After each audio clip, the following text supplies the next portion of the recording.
எளிமையான முறையில் ஈஸியாக சாம்பார் எப்படி பண்ணுறது என்னோட எக்ஸ்பீரியன்ஸை ஷேர் பண்ண போகிறேன்.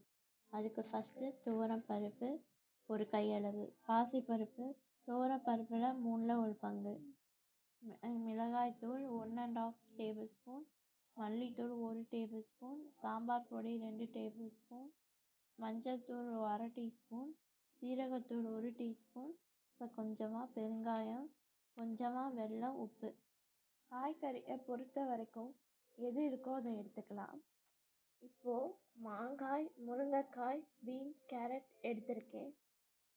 அந்த வெங்காயம், தக்காளி, பூண்டு மஸ்து, தாளிக்கிறதுக்கு கடுகு, கருவேப்பிலை, ஒரே ஒரு பட்டை மிளகாய். இப்போது சாம்பார் எப்படி வைக்கலான்னு பார்க்கலாம்.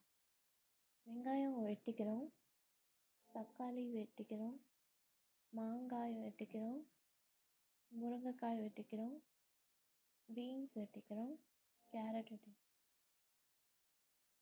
துவரம் பருப்பு, பாசிப்பருப்பு,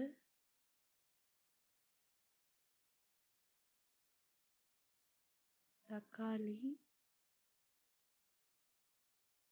10 பல் பூண்டு, தேவையான அளவு தண்ணி ஊற்றி 5 விசில் வச்சு எடுக்கணும்.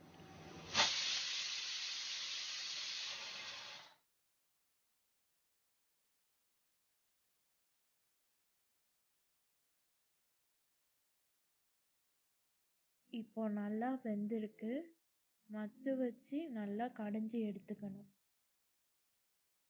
இப்போது வானல் அடுப்பில் வச்சு 3 ஸ்பூன் எண்ணெய் காஞ்ச உடனே கொஞ்சம் கடுகு, கொஞ்சம் கருவேப்பிலை போட்டு நல்லா வதக்கிட்டு ஒரு பட்டை மிளகாய் போட்டு உடனே வெங்காயமும் போட்டுக்கோங்க.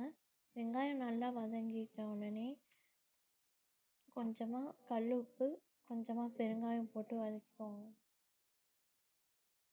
வெங்காயம் நல்லா வதங்கின உடனே வெட்டி வச்ச காய்கறியெல்லாம் போட்டு லைட்டாக வதக்கிடணும்.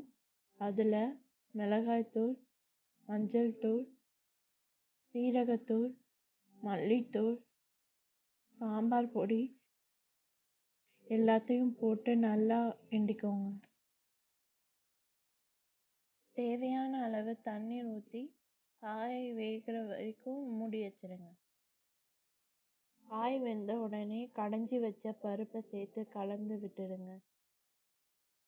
கடைசியாக கொஞ்சோண்டு வெல்லம் மேலே கொத்தமல்லியை போட்டு விட்டால் சூப்பரான சாம்பார் ரெடி.